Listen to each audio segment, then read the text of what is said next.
নাটকে অভিনয়ের বিষয়ে যা বললেন সাবিলা নূর। ছোট পর্দার জনপ্রিয় অভিনেত্রী সাবিলা নূর প্রায় এক যুগেরও বেশি সময়ের ক্যারিয়ারে অসংখ্য নাটক বিজ্ঞাপনে কাজ করেছেন তিনি। শোবিজ অঙ্গনে লম্বা সময়ের এই পথ চলায় কেবল সিনেমায় নাম লেখানো বাকি ছিল সাবিলার। সেই অপূর্ণতাটুকুও পূর্ণ হয়েছে। প্রথমবারের মতো ঢাকাই সিনেমার মেগাস্টার শাকিব খানের বিপরীতে তাণ্ডব সিনেমায় অভিনয় করেছেন তিনি। সাবিলা নূরকে এক্ষেত্রে ভাগ্যবতী বলাই চলে। নাটকের পর চলচ্চিত্রে পা রেখে প্রথম সিনেমাতেই সহকর্মী হিসাবে পেয়েছেন ঢালিউডের শীর্ষ নায়ক শাকিব খানকে। এবার এক সাক্ষাৎকারে কাজ নিয়ে বিস্তর আলাপ করেছেন সাবিলা নূর।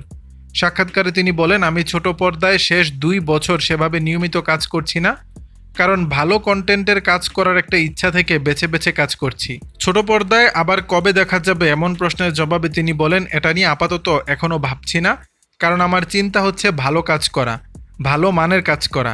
তার কথায় যেহেতু তাণ্ডব একটা স্ট্যান্ডার্ড সেট করেছে, মানে তাণ্ডবের মতো একটা সিনেমা করার পরে অবশ্যই আমার এরকম অথবা এর থেকেও ভালো কিছু করতে হবে। দর্শক, বিষয়টি নিয়ে আপনাদের মতামত জানাবেন নিচের কমেন্ট বক্সে।